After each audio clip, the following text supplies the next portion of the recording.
Hi everybody, welcome back to my channel. My name is Navneet Kaur. I hope you all are doing well and preparing well for your upcoming UGC NET exam. So here I'm back with another interesting as well as useful video for you all, that is how to approach comprehension questions in UGC NET paper 2.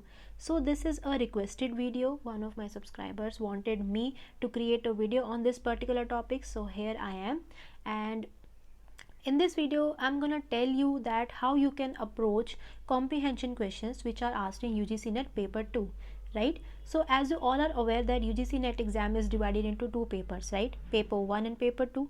So paper 1 is common to all the students, जिसमें आपके 10 units आपके जो questions होते हैं उनमें 10 units से पूछे जाते हैं, like teaching aptitude, research aptitude, then communication, people and environment, etc. Right, and paper 2 is related to your own subject, the subject which you have studied in your post graduation, like commerce, management, law, English.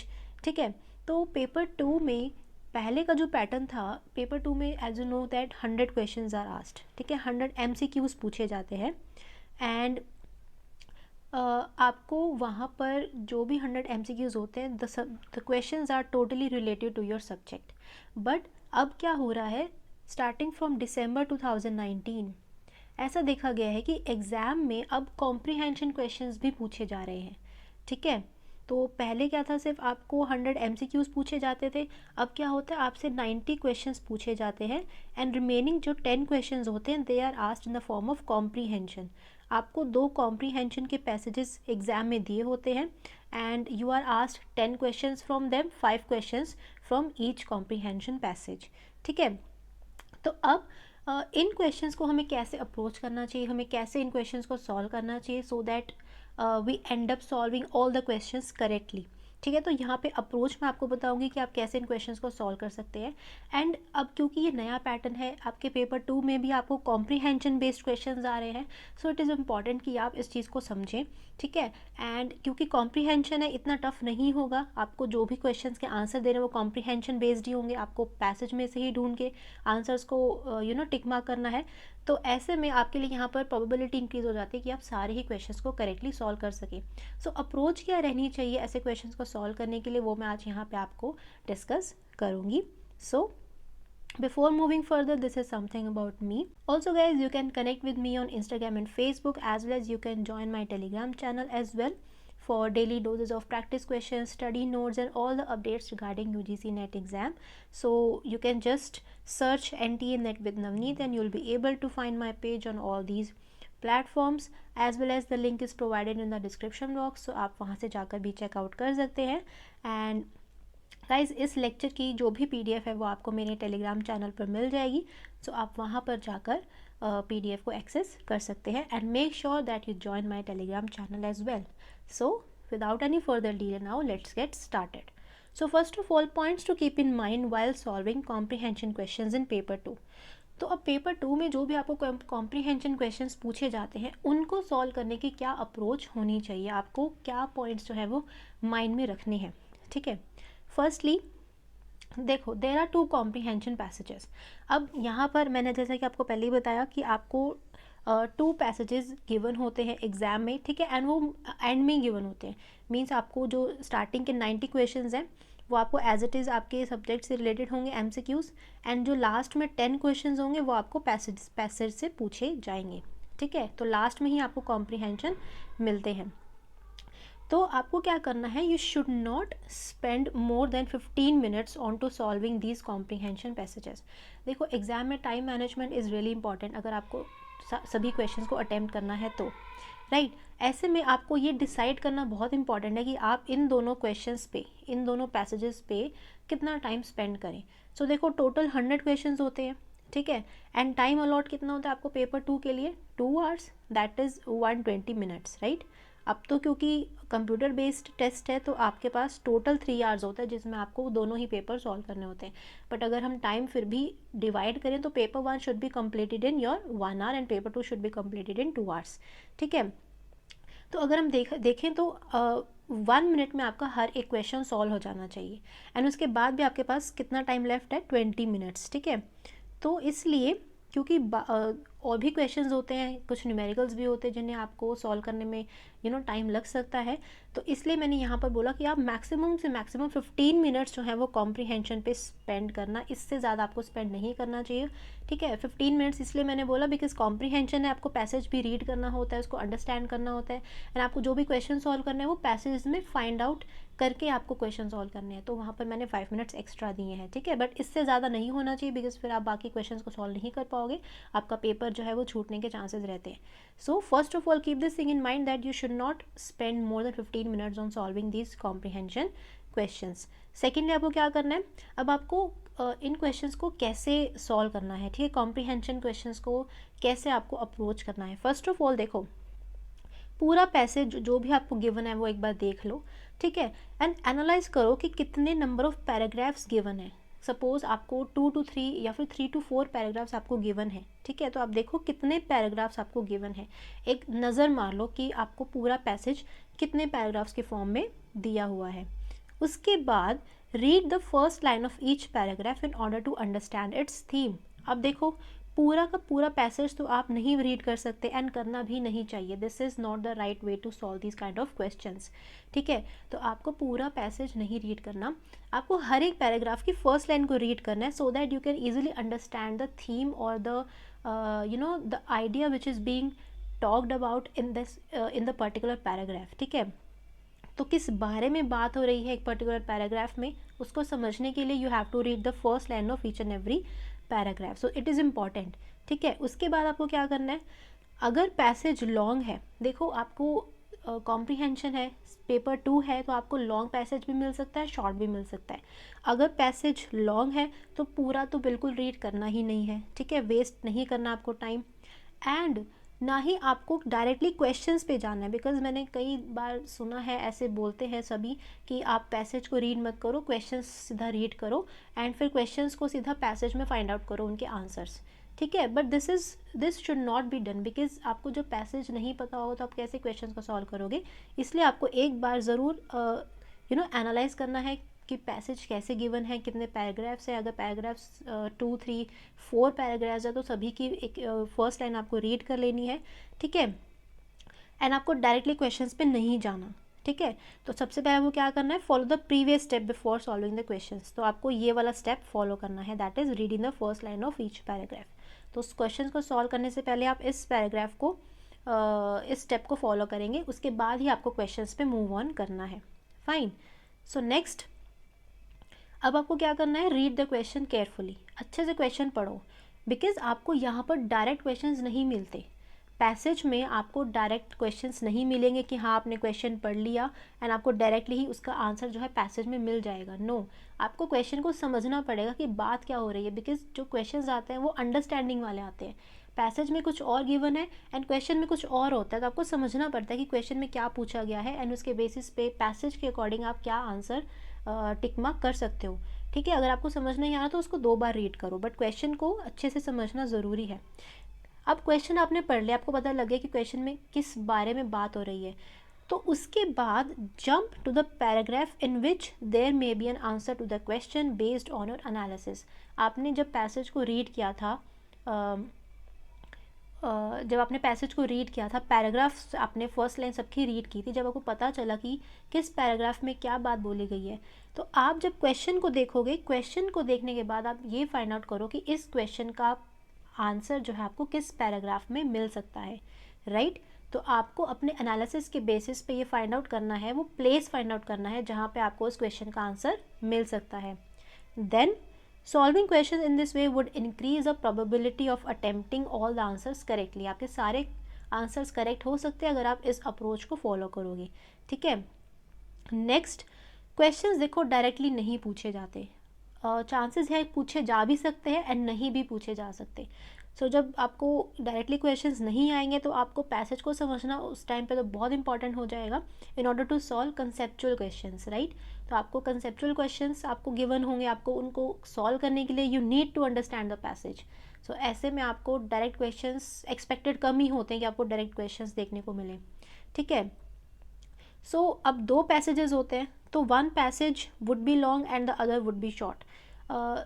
अगर एक passage आपको long given है तो balance करने के लिए वो दूसरा पैसेज आपको शॉर्ट दे सकते हैं, ठीक है। दोनों शॉर्ट भी हो सकते हैं बट दोनों लॉन्ग नहीं होंगे, बिकॉज लॉन्ग से फिर ज़्यादा आपका टाइम कंज्यूम होगा, तो ऐसा नहीं, मतलब चांसेस कम ही होंगे। बट आपको दोनों शॉर्ट भी मिल सकते हैं, एंड वन लॉन्ग अगर है तो सेकेंड वाला शॉर्ट ही होगा, ठीक है। तो इस बात की तो आपको टेंशन लेने की ज़रूरत नहीं है। Lastly, reading habit is the key to solve comprehension questions. तो आपको इन कॉम्प्रीहेंशन क्वेश्चंस को सॉल्व करने के लिए अपनी रीडिंग हैबिट को इंक्रीज़ करना होगा, ठीक है। रीडिंग की आपको आदत बनानी पड़ेगी, चाहे वो आप कुछ भी रीड कर रहे हो, अपने स्टडी मटेरियल को ही क्यों ना रीड कर रहे हो। सपोज आपका कॉमर्स सब्जेक्ट है, आप बुक्स रीड कर रहे हो, कॉन्सेप्ट समझ रहे हो, तो रीडिंग आपको आनी चाहिए, ठीक है। रीडिंग कैसे करनी है, एंड क्वेश्चंस में यहाँ पर आपको कॉम्प्रीहेंशन कैसे रीड करना है वो तो मैंने आपको बता ही दिया, राइट। पूरा पैसेज नहीं पढ़ना, देखना है पहले कितने पैराग्राफ्स में गिवन है। अगर पैराग्राफ्स बहुत सारे हैं अगर पैराग्राफ्स बहुत सारे हैं तो आपको सबकी फर्स्ट लाइन रीड कर लेनी है, ताकि आप सभी पैराग्राफ्स के मेन पॉइंट को समझ सको, एंड देन फिर आपको क्वेश्चंस को अच्छे से सॉल्व करना है, उनको समझ के। डायरेक्टली क्वेश्चंस पे नहीं जाना, क्योंकि आपको यहाँ पर डायरेक्ट क्वेश्चंस नहीं पूछे जाएंगे। फाइन। अब क्योंकि पेपर 2 का कॉम्प्रीहेंशन है, तो जो भी कॉम्प्रीहेंशन का टॉपिक होगा ना, जो भी पैसेज का टॉपिक होगा, वो आपके सब्जेक्ट से रिलेटेड ही होगा। ऐसा कोई आउट ऑफ सिलेबस ऐसा कोई टॉपिक नहीं होगा पैसेज के अंदर जो आपने कभी पढ़ा ही ना हो। सपोज़ अगर आपका कॉमर्स सब्जेक्ट है तो ऐसा नहीं है कि आप कोई बिल्कुल सपोज़ म्यूज़िक के ऊपर कुछ आपको पैसेज दे दिया जाए, ऐसा नहीं होगा। कॉमर्स से ही रिलेटेड आपका कॉम्प्रीहेंशन पैसेज होगा। Fine. So this is the way how you can approach these questions. And अभी मैं आपको कुछ passages यहाँ पर डिस्कस करती हूँ which were asked in the previous year exam which was conducted in September 2020 और more precisely October 2020, ठीक है। तो अक्टूबर में जो एग्ज़ाम हुआ था लास्ट टाइम कॉमर्स का, वहाँ पर एग्ज़ाम में क्या कॉम्प्रीहेंशन आए थे वो भी मैं आपसे डिस्कस करती हूँ, तो आपको एक आइडिया हो जाएगा कि how the questions are being asked in the exam and how you can solve them. Fine, okay. So this is passage 1। सो ये आपका पूछा गया था शिफ्ट 1 में, ठीक है। 2 शिफ्ट्स में आपका पेपर हुआ था, तो फर्स्ट शिफ्ट में आपका ये पैसेज आया था, तो मैं यहाँ पे आपके फर्स्ट शिफ्ट में जो भी पैसेजेस आए थे वही डिस्कस करूँगी, ठीक है। PDF जो मैं आपको प्रोवाइड करूँगी उसमें मैं आपको सेकंड शिफ्ट के क्वेश्चंस भी पैसेजेस भी इंक्लूड कर दूँगी, तो आप वो भी रीड करके you can get an idea. Fine. So यहाँ पर मैं ओनली फर्स्ट शिफ्ट डिस्कस करूँगी। So this was the passage which was given in the question paper. So as you can see यहाँ पर आपको कितने पैराग्राफ्स गिवन है, like first, second, third and fourth. अब देखो this is a very long passage, right. अब आप पूरा रीड नहीं करोगे ना, आप तो रीड करोगे ना आप कर सकते हो, ठीक है। तो यहाँ पर आपको करना क्या है, हर एक पैराग्राफ की फर्स्ट लाइन को रीड कर लेना है, ठीक है, ताकि आपको समझ आ जाए कि पैराग्राफ में पैसेज में क्या बात हो रही है एंड हर एक पैराग्राफ में क्या बात हो रही है, ठीक है। तो वीडियो को पॉज करके आप हर एक पैराग्राफ की फर्स्ट लाइन को पढ़ो, समझो क्या है, ठीक है। तो उसके बाद फिर आपके पास आएंगे क्वेश्चंस। तो फर्स्ट क्वेश्चन क्या है, विच of the following has the correct sequence of the stages of burnout. अब यहाँ पर क्वेश्चन में क्या पूछा गया, आपको बर्नआउट की स्टेजेस, उसका करेक्ट सीक्वेंस। तो जब आपने पैसेज को रीड किया था, आप ये फाइंड आउट करो कि आपने बर्नआउट के स्टेजेस के बारे में कहाँ पढ़ा था, ठीक है। तो मैं आपको डायरेक्टली बता देती हूँ, बिकॉज अगर आपने पैसेज वीडियो को स्टॉप करके रीड किया तो आपको खुद ही पता चल जाएगा। तो देखो पैसेज थर्ड में यहाँ बात हो रही है, देखो the focus on the relationship between the 3 dimensions of burnout which was often described in sequential stages। तो देखो stages की बात हो रही है। अब यहाँ पर sequential stages आपको यही बताना है कि correct sequence क्या है, ठीक है। तो सबसे पहले बात हो रही है exhaustion की। exhaustion was assumed to develop first। तो exhaustion का मतलब क्या होता है, जब आप थक जाते हो, राइट। आप बिल्कुल थक जाते हो, आपकी एनर्जी बिल्कुल लॉस्ट हो जाती है, and then this would precipitate detachment and negative reactions to people and the job, that is depersonalization और you can say cynicism, ठीक है। अब यहाँ पर देखो, अब आपको सीधा ऑप्शंस में आ जाना कि कहाँ पे आपको गिवन है। तो देखो फर्स्ट क्या था, एग्जॉशन। तो एग्जॉशन मीन्स थक जाना एक्सेसिव वर्क से, तो वो आपका कहाँ है, फर्स्ट वाला देखो, fatigue. Fatigue due to excessive work, then dislike for work. अब यहाँ पर सेकेंड क्या था आपका कि you have negative reactions to people and the job, means आप अब जॉब से और लोगों से आपका डिटैचमेंट हो गई है, ठीक है। आपकी जो इंटरेस्ट है वो ख़त्म हो गया, वर्क अब आपको पसंद नहीं आ रहा है। एंड उसके बाद क्या है, if this continued then the next stage would be feelings of inadequacy and failure, reduced personal accomplishment और professional inefficacy मीन्स अगर आप अब आपका क्या है, अब आपका जो इस पे जो आपका ये इसका रिजल्ट किस पे पड़ेगा, आपकी एडिक्वेसी के ऊपर, राइट, आपकी इफेक्टिवनेस के ऊपर, आपकी प्रोडक्टिविटी के ऊपर, आप कितना अच्छे से टारगेट्स अचीव कर पा रहे हो, तो वो कहाँ पे आएगा, फेलियर टू अचीव टारगेट। सो देखो फर्स्ट, ठीक है, तो this is how you can solve questions. तो जैसे कि मैंने बोला कि आपने टॉपिक पढ़ लिया, डायरेक्टली आप देखो कि ये टॉपिक आपने कौन से पैराग्राफ में रीड किया था, and on the basis of the options आपको करेक्ट ऑप्शन फिर चूज़ करना है। तो correct option here is option number 1। Fine. Next question 2 आपको गिवन है, देखो क्वेश्चंस की फॉर्म यही है, स्टेटमेंट आपको गिवन है, आपको बताना है स्टेटमेंट कौन सी करेक्ट है कौन सी इनकरेक्ट है, ठीक है, क्वेश्चंस का जो फॉर्मेट है वो वही है जो ओवरऑल आपके पेपर 2 में है। फाइन। अब बस ये डिफरेंस ये है कि ये आपके क्वेश्चंस जो है वो कॉम्प्रीहेंशन से पूछे जा रहे हैं, ठीक है। ओके, सो स्टेटमेंट 1 क्या कह रही है, cynicism stage of burnout is often experienced by employees engaged in production activity due to excessive work pressure. And second is, in cynicism stage of burnout, person withdraws from others and shows lack of interest towards them। तो यहाँ पर साइनिसिज्म की ही बात हो रही है। आपको 2 statements given, आपको बताना है इनमें से कौन सी करेक्ट है कौन सी इनकरेक्ट है, यहाँ से करेक्ट ऑप्शन चूज़ करना है। तो साइनिसिज्म के बारे में आप पैसेज के अंदर रीड करो कि साइनिसिज्म के बारे में क्या गिवन है, ठीक है। क्वेश्चन क्या है कि cynicism stage of burnout is often experienced by employees engaged in production activity. Means जो प्रोडक्शन एक्टिविटी में इंगेज्ड हैं उनको ये प्रॉब्लम होती है, वो इस स्टेज से गुजरते हैं। कौन सी स्टेज, साइनिसिज्म की। और सेकंड में क्या कह रहे हैं कि साइनिसिज्म स्टेज में होता क्या है, that person withdraws from others and shows lack of interest. उनका इंटरेस्ट खत्म हो जाता है लोगों से, ठीक है, वो लोगों से डिटैच हो जाते हैं। तो अभी हमने डिटैचमेंट की बात पढ़ी थी, अगर आपने यहाँ देखा होगा तो साइनिसिज्म में हमने क्या पढ़ा था कि detachment and negative reactions to people and the job, ठीक है। तो सेकंड स्टेटमेंट तो इट मीन्स करेक्ट हो गई है। अब फर्स्ट क्या थी कि ये कौन करता है experience, by the employees who are engaged in production activity due to excessive work pressure, मतलब जब उनके ऊपर ज़्यादा वर्क का प्रेशर होता है तब वो ये एक्सपीरियंस करते हैं। तो देखो अब आपको ये कहाँ मिलेगा, अगर आपने पैसेज को रीड किया तो देखो यहाँ पर जो 3 डायमेंशंस आपको स्टार्टिंग में ही बता दी थी बर्नआउट की, 3 डायमेंशंस होती हैं, एग्जॉस्शन होती है, साइनिसिज्म होती है, एंड लास्टली इनइफेक्टिवनेस, ठीक है। अब उनके बारे में आपको सेकंड पैराग्राफ में बताया हुआ है। एग्जॉस्शन डायमेंशन में क्या होता है, wearing out, loss of energy. फिर साइनिसिज्म डायमेंशन में क्या होता है, जिसको ओरिजिनली बोला गया था डीपर्सनलाइजेशन, ठीक है, given the nature of human services occupations. और साथ में इसको क्या बोला गया, नेगेटिव और इनअप्रोप्रिएट एटीट्यूड टूवर्ड्स क्लाइंट्स, ठीक है। उसके बाद बात आ रही है इनएफिकेसी डायमेंशन की। तो देखो यहाँ पर आपने देखा साइनिसिज्म डायमेंशन में कहीं नहीं बोला गया कि प्रोडक्टिविटी जो प्रोडक्शन कर रहे थे एम्प्लॉयज़ वो इस स्टेज से गुजरते हैं, ठीक है, ऐसा नहीं बोला गया। क्योंकि देखो साइनिसिज्म में है क्या कि आपका जो डिटैचमेंट है आपकी जॉब से होने लगता है, आप लोगों से डिटैच हो जाते हो। तो ये कहाँ पे होगा, प्रोडक्शन एक्टिविटी में थोड़ी होगा, ये होगा आपका जब आप ऐसी जॉब में हो जो लोगों से ही कनेक्टेड है, ठीक है। जैसे यहाँ लिखा हुआ है human services occupations, it means आपका जो फर्स्ट स्टेटमेंट है that is incorrect, because production activity की बात नहीं हो रही है, ठीक है, सर्विसेज वाले ऑक्यूपेशन की बात हो रही है। So statement 1 is incorrect. So option क्या हो जाएगा करेक्ट आपका, fourth option. Statement 1 is incorrect and statement 2 is true. Fine. So option number 4 is correct, ठीक है। अब देखो टॉपिक क्या है आपका, ये टॉपिक यही है, बर्नआउट से रिलेटेड, एम्प्लॉयज से रिलेटेड, जॉब से रिलेटेड, उनके स्ट्रेस से रिलेटेड। तो ये सारे जो टॉपिक्स है आपने कहाँ पढ़े होंगे, HR में पढ़े होंगे, ठीक है। तो आपका ये क्या है, आपके सब्जेक्ट से रिलेटेड ही पैसेज है, कोई नया कोई अलग से डिफरेंट टॉपिक नहीं है। फाइन। क्वेश्चन नंबर 3, अब मैच। अब देखो अगेन यहाँ पर फॉर्मेट, अब आपको मैचिंग क्वेश्चन गिवन है, आपको मैच करना है लिस्ट 1 को लिस्ट 2 के साथ, एग्जॉस्शन, साइनिसिज्म, इनएफिशिएंसी। अब देखो थर्ड क्वेश्चन तक आते आते आपको एक पैराग्राफ का ना पैसेज का एक आइडिया हो गया कि पैसेज में बात क्या हो रही है।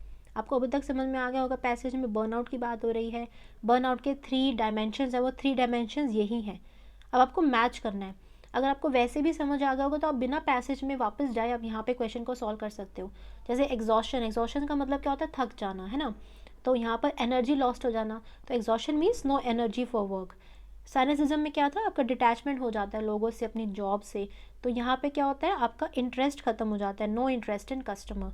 लास्टली इनएफिशिएंसी, इनएफिशिएंसी मीन्स जब जहाँ पे आप अपना काम पूरा नहीं कर पा रहे हो, दैट इज़ लेफ्ट ऑप्शन कौन सा बच गया, फर्स्ट। तो यहाँ पर आ जाएगा फर्स्ट। तो ऑप्शन यहाँ पे करेक्ट कौन सा हो जाएगा आपका, ऑप्शन नंबर 3। फाइन, नेक्स्ट आ जाते हैं question 4। Which of the following is not a resource imbalance model of burnout. अब देखो आपको बताना है यहाँ पर बर्नआउट का रिसोर्स इम्बैलेंस मॉडल इनमें से कौन सा नहीं है। इट मीन्स मॉडल्स की बात हो रही है, रिसोर्स इम्बैलेंस मॉडल। अब आपको देखना है कि ये मॉडल्स के बारे में कहाँ बात हो रही है।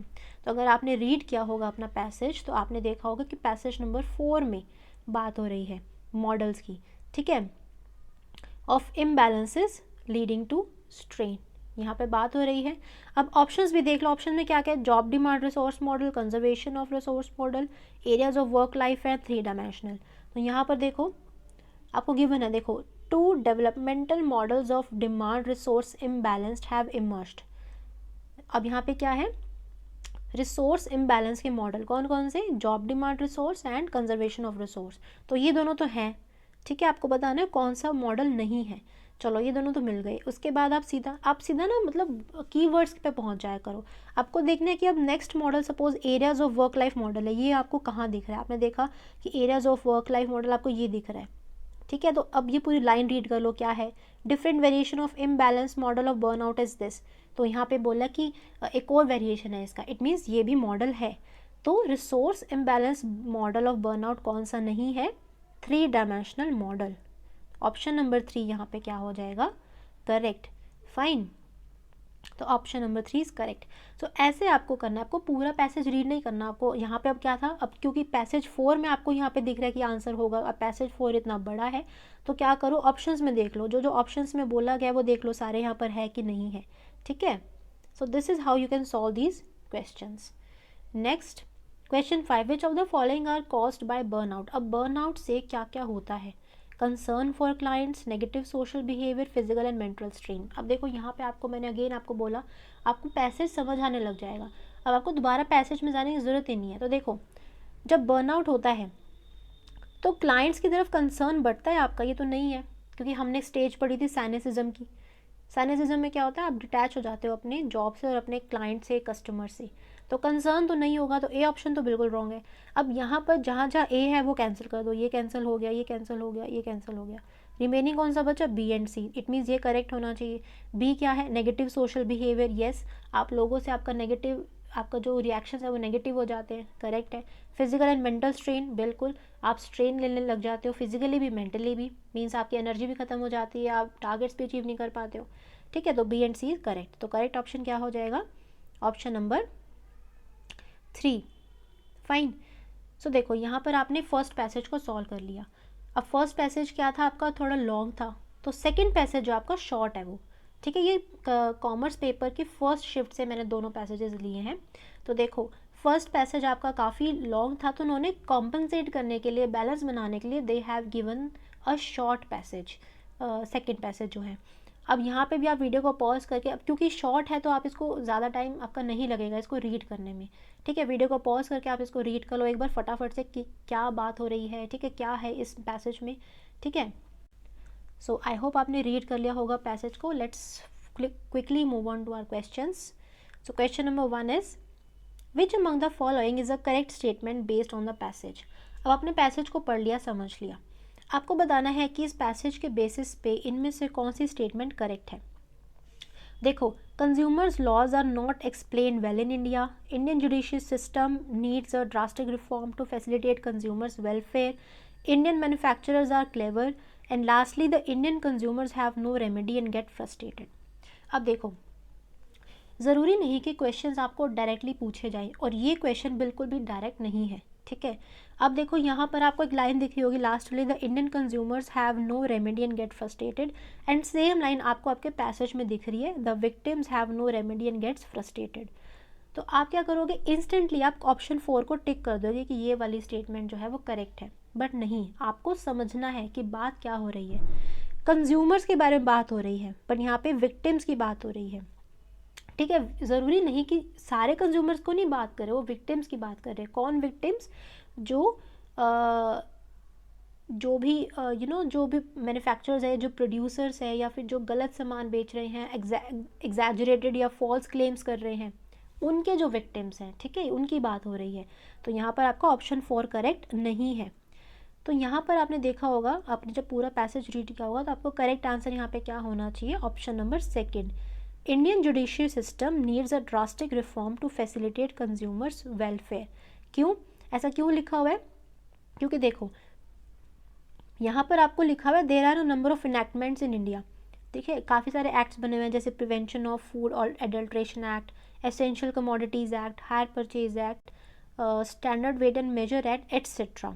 ठीक है, उन्होंने बोला काफ़ी सारे एक्ट जो हैं वो बने हुए हैं। However the remedies prescribed thereunder are time consuming, inadequate and expensive हैं जो भी रेमेडीज़ हैं, ठीक है, खर्चा बहुत लगता है, इनएडिक्वेट है और टाइम कंज्यूमिंग है। इट मीन्स यहाँ पे नेगेटिव पॉइंट्स बताए गए। इट मीन्स तो यहाँ पे क्या करेक्ट स्टेटमेंट बनेगी कि इंडियन जुडिशियल सिस्टम जो है उसको ज़रूरत है एक ड्रास्टिक रिफॉर्म की, ताकि वो कंज्यूमर के वेलफेयर को फैसिलिटेट कर सके। Fine, so this is the correct option here. तो ऐसे आपको पैसेज को समझ के आपको आंसर्स देने हैं, डायरेक्टली आपसे नहीं पूछे जाएंगे, बहुत कम चांसेस होंगे जब आपसे डायरेक्ट क्वेश्चंस पूछे जाएंगे। फाइन, अब ये भी टॉपिक आपने देखा कि आपका किससे रिलेटेड है, कंज्यूमर प्रोटेक्शन से रिलेटेड। सो आपका ये कॉमर्स का ही टॉपिक है। फाइन, तो आपके सब्जेक्ट से ही रिलेटेड है। सो करेक्ट ऑप्शन क्या हो जाएगा, option number 2। Next is question number 2, which among the following is a correct statement based on the passage. Again आपको फाइंड आउट करनी है करेक्ट स्टेटमेंट। तो क्या है, consumers in India are aware of their rights, consumers in India exercise their rights responsibly, consumers in India are unaware of their rights and hence they do not exercise them, या फिर none of the above could be ascertained on the basis of the paragraph given here above। तो अगर आपने passage को read किया होगा तो यहाँ पर कंज्यूमर के राइट्स के बारे में कोई भी बात नहीं हो रही है कि कंज्यूमर जो है अपने राइट्स के बारे में अवेयर नहीं है, या फिर उनको एक्सरसाइज नहीं करते, या अनअवेयर हैं, उनको एक्सरसाइज इसलिए नहीं करते क्योंकि अनअवेयर हैं। तो एज सच अगर आपने पैसेज रीड किया है तो ये कोई भी बात नहीं हो रही है, ठीक है। तो इसलिए आपका करेक्ट ऑप्शन क्या होना चाहिए यहाँ पर, option number 4, that is none of the above could be ascertained। So option number 4 is correct here. Fine, now question number 3। Okay, so which among the following is a correct statement based on the passage. Again आपको correct statement बतानी है। और देखो यहाँ पर कोई भी आपको स्टेटमेंट डायरेक्टली आपको पैसेज में नहीं गिवन, आपको पैसेज को समझ के ही आंसर्स बताने हैं, ठीक है। यहाँ पर क्या गिवन है, Government of India has enacted sufficient number of laws for protection of consumer interest. Second, the paragraph does not give comprehensive list of laws in favor of consumers. Third, legal environment for consumers in India is not conducive. And fourth is legal environment in India is conducive. तो देखो second paragraph में आपने देखा कि यहाँ पर acts के बारे में बात हो रही है, ठीक है, कि गवर्नमेंट ने काफ़ी सारे एक्ट्स बनाए हैं, like prevention of food adulteration act, ठीक है, यहाँ से लेकर यहाँ तक आपके एक्ट्स बन गए एट्सेट्रा, ठीक है। मीन्स यहाँ पे आपको सारे एक्ट्स नहीं बताए जो भी गवर्नमेंट ने कंज्यूमर के प्रोटेक्शन को लेकर बनाए हैं, ठीक है। तो यहाँ पे क्या लिखा हुआ है, the government of India has enacted sufficient number of laws. अब देखो पैसेज में ये तो कहीं नहीं बोला कि गवर्नमेंट ने सफिशिएंट नंबर ऑफ लॉज बनाए, ऐसा कुछ नहीं बताया गया, तो ये स्टेटमेंट तो इनकरेक्ट है। Second, the paragraph does not give comprehensive list of laws in favour of consumers. तो ये स्टेटमेंट करेक्ट लग रही है कि क्या बोल रहे हैं कि पैराग्राफ में आपको कॉम्प्रिहेंसिव लिस्ट नहीं दी है लॉ की, जितने भी कंज्यूमर्स की फेवर में लॉज बने हैं उनकी एक कॉम्प्रिहेंसिव लिस्ट आपको पैराग्राफ में नहीं गिवन। ये करेक्ट लग रही है, क्यों, क्योंकि यहाँ पे आपको देखो उन्होंने कुछ ही एक्ट्स के नाम बताए हैं, आगे लिख दिया उन्होंने एट्सेट्रा। एट्सेट्रा मीन्स और भी एक्ट्स हैं बट सबके नाम उन्होंने यहाँ पे नहीं लिखे। इट मीन्स ये लिस्ट क्या है, कॉम्प्रिहेंसिव लिस्ट नहीं है, तो ये करेक्ट हो सकता है। बाकी ऑप्शंस देख लेते हैं। Legal environment for consumers in India is not conducive, या फिर legal environment for consumers in India is conducive. तो लीगल एनवायरनमेंट देखो यहाँ पे जो एक्ट्स की बात हो रही है ये लीगल एनवायरनमेंट नहीं है, ये क्या है, जुडिशरी सिस्टम, ठीक है। लीगल एनवायरनमेंट जो होता है वो बिजनेसेस का होता है, कंज्यूमर्स का लीगल एनवायरनमेंट नहीं होता। तो legal environment for consumers is not conducive या फिर कंड्यूसिव, तो ऐसा ये वाली कोई बात नहीं हो रही है कि एनवायरनमेंट कंड्यूसिव है या नहीं है, ठीक है, क्योंकि लीगल एनवायरनमेंट जो है वो कंज्यूमर्स का नहीं होता, वो बिजनेसेस के लिए लीगल एनवायरनमेंट होता है। तो इसलिए ऑप्शन नंबर 2 क्या हो जाएगा, करेक्ट। तो देखा आपने यहाँ पर भी आपको डायरेक्ट कुछ नहीं दिया हुआ, ठीक है, आपको अपने पैसेज को समझा, only then you will be able to solve these questions correctly. Fine. Next question. Who among the followings could be considered at the center point in the passage? Means passage में किसकी बात हो रही है? Consumers, manufacturers, judicial process या government? तो देखो साफ साफ बताया कि कंज्यूमर्स के बारे में ही बात हो रही है कि कंज्यूमर्स जो है उन्हें फेस करना पड़ता है प्रोड्यूसर्स और मैन्युफैक्चरर्स के क्या एग्जैजरेटेड और फॉल्स क्लेम्स. ठीक है, और इसलिए कंज्यूमर प्रोटेक्शन की ज़रूरत है, लेजिस्लेशन बनाने की ज़रूरत है, एक्ट्स इतने सारे बनाए भी गए हैं. ठीक है, तो किसकी बात हो रही है? कंज्यूमर्स की ही बात हो रही है पूरे पैसेज में. सो कंज्यूमर्स क्या है यहाँ पर? Centre point. So correct option is option number 1. Now last question is which among the following is a correct statement based on the passage. Again आपको बतानी है करेक्ट स्टेटमेंट. तो देखो, producers and manufacturers are sensitive about consumers rights, they are insensitive about consumers rights, they are neutral about consumers rights, या फिर they are basically governed by ethics and values. तो अगर आपने फर्स्ट पैराग्राफ देखा तो वहाँ पर क्या लिखा हुआ है? देखो, in these days of audio video publicity on the public and private media, it is indeed very difficult to verify the exaggerated or false claims made by producers, manufacturers, distributors and dealers. ठीक है, तो यहाँ पर क्या बोला कि जो भी प्रोड्यूसर्स, मैन्युफैक्चरर्स, डिस्ट्रीब्यूटर्स हैं, उनकी जो भी फॉल्स क्लेम्स हैं या फिर एग्जैजरेटेड क्लेम्स हैं, मीन्स वो झूठ मूठ का बोलते हैं, ठीक है, उसको उसको वेरीफाई करना बहुत डिफ़िकल्ट है. इट मीन्स क्या है? They are not doing right to the consumers, they are not doing good to the consumers. इसका यही मतलब है ना. तो यहाँ पर क्या स्टेटमेंट करेक्ट होनी चाहिए कि producers and manufacturers are insensitive about consumers rights. उन्हें कंज्यूमर्स के राइट्स की परवाह नहीं है. वो सेंसिटिव है? नहीं, ऐसा तो बिल्कुल भी नहीं है, ये तो रॉन्ग हो गया. वो न्यूट्रल है? नहीं, मतलब उन्हें कुछ फ़र्क नहीं पड़ता. No, they are insensitive. वो नेगेटिव है इस चीज़ को लेकर कि वो कंज्यूमर्स के राइट्स को, कंज्यूमर का जो भी राइट है वो उस चीज़ को वायलेट करते हैं. ठीक है, ये सब गलत काम करके, फॉल्स क्लेम्स करके. ठीक है, और लास्ट क्या था? Basically govern by ethics and values. तो बिल्कुल ही रॉन्ग है, वो एथिकल चीज़ें तो करते ही नहीं है. तो यहाँ पर जो मोस्ट अप्रोप्रिएट आंसर होना चाहिए वो क्या होना चाहिए? Option number 2, that producers and manufacturers are insensitive about consumers rights. ठीक है, वो कंज्यूमर्स के राइट्स को लेके इनसेंसिटिव हैं, they do not care about consumers. Fine. So option number 2 should be correct here. Fine.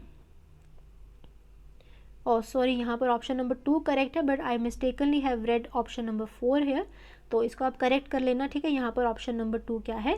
Correct है. तो करेक्ट स्टेटमेंट क्या है? That producers and manufacturers are insensitive about consumers rights. मैं PDF में इसको करेक्ट कर दूंगी. Fine. So guys, this is how the comprehension questions are asked in UGC NET paper 2. सो यहाँ पर मैंने कॉमर्स पेपर के पैसेजेस लिए हैं जो लास्ट टाइम एग्जाम में पूछे गए थे. ठीक है, तो ये फर्स्ट शिफ्ट के थे. तो मैं आपको जो PDF प्रोवाइड करूँगी मेरे टेलीग्राम चैनल पर, वहाँ पे मैं आपको सेकंड शिफ्ट के भी पैसेजेस यहाँ पर इंक्लूड कर दूँगी. सो आप उनको भी देख लेना, आपको एक आइडिया हो जाएगा कि कैसे क्वेश्चंस पेपर में आते हैं, पैसेजेस कैसे आते हैं, आप उनको कैसे सॉल्व कर सकते हैं. सो जो मैंने आपको बिगनिंग में पॉइंट्स बताए हैं, बिगनिंग में जो अप्रोच बताई है, अगर आप वो उसको फॉलो करेंगे then you will be able to attempt all your questions correctly. Fine guys, so I hope you like this video and I hope that you find this video useful. So I'll be back with the next video very soon. Till then, keep learning and thank you so much for watching.